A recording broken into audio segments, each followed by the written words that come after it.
اشرفیوں کی تھیلی۔ محمود غزنوی کے زمانے میں غزنی کے ایک قاضی کے پاس اس کے ایک دوست تاجر نے اشرفیوں کی ایک تھیلی بطور امانت رکھوائی اور خود کاروبار کے لیے دوسرے ملک چلا گیا۔ واپسی پر اس نے قاضی سے اپنی تھیلی واپس مانگی، جو اس نے واپس کر دی۔ تاجر تسلی کر کے تھیلی لے گیا۔ گھر جا کر اس نے تھیلی کھولی تو اسے اشرفیوں کے بجائے اس میں تانبے کے سکے تھے۔ اس نے قاضی کے پاس آ کر کہا، اس میں جو اشرفیاں تھیں وہ کہاں گئی؟ قاضی نے جواب دیا، بھائی، جس طرح تم نے بند تھیلی دی تھی میں نے اسی طرح تمہارے حوالے کر دی۔ اب مجھے کیا معلوم کہ اس میں اشرفیاں تھیں یا تانبے کے سکے۔ تاجر فریاد لے کر سلطان محمود غزنوی کے پاس گیا اور سارا واقعہ سلطان کو سنایا۔ سلطان سمجھ گیا کہ تاجر سچ کہتا ہے، لیکن اس کا کوئی جواب نہ تھا کہ بند تھیلی میں اشرفیوں کے بجائے تانبے کے سکے کیسے چلے گئے۔ سلطان نے کہا کہ تم یہ تھیلی میرے پاس رہنے دو اور انصاف کرنے کا کوئی طریقہ سوچنے کے لیے مجھے کچھ دن کا وقت دے دو۔ تاجر نے وہ تھیلی سلطان کے حوالے کی اور خود چلا گیا۔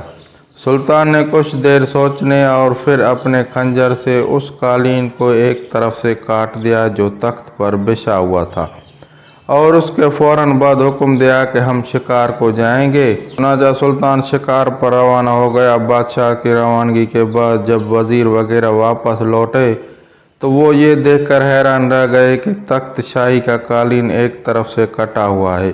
سب سوچنے لگے کہ اب کیا کیا جائے۔ شکار سے واپسی پر 3 دن کے بعد سلطان کو یہ پتہ چلے گا کہ قالین کٹ گیا ہے تو خدا جانے کس کس کی شامت آئے گی۔ وہ یہ بات سوچ ہی رہے تھے کہ ان میں سے ایک بول اٹھا، ارے یار، کیوں فکر کرتے ہو؟ آمد رفوگر کو بلا لاؤ، اس کو ایسا بنا دے گا کہ بادشاہ کے فرشتوں کو بھی خبر نہ ہوگی کہ کبھی قالین کٹا تھا۔ چنانچہ آمد رفوگر کو بلا کر اس سے کہا گیا کہ جس قدر جلدی ہو سکے قالین کی اس طرح مرمت کر دو کہ کوئی یہ نہ جان سکے کہ اسے رفو کیا گیا ہے۔ آمد رفوگر نے یہ کام 2 دن میں مکمل کر دیا۔ تیسرے دن سلطان شکار سے واپس آیا تو اس نے قالین کے صحیح سلامت پایا۔ بادشاہ خود یہ نہ جان سکا کہ اسے کہاں سے رفو کیا گیا ہے۔ سلطان نے اپنے وزیروں سے کہا کہ یہ قالین کاٹ کر مرمت کرایا گیا ہے۔ وزیروں نے قسمیں کھائیں کہ عالیجاں ایسا نہیں ہوا۔ اس پر سلطان نے کہا کہ میں نے خود اس قالین کو کاٹا تھا، بتایا جائے کہ کس نے اسے رفو کیا ہے۔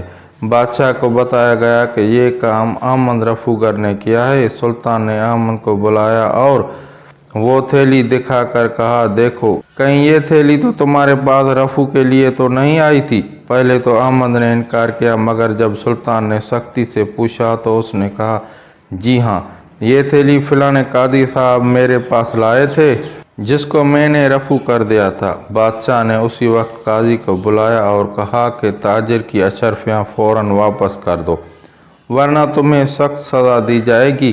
آخر قاضی نے وہ اشرفیاں لا کر بادشاہ کے سامنے پیش کر دی، جو بادشاہ نے تاجر کے حوالے کر دی۔ قاضی کے خلاف مقدمہ چلا اور اسے سزا دلائی۔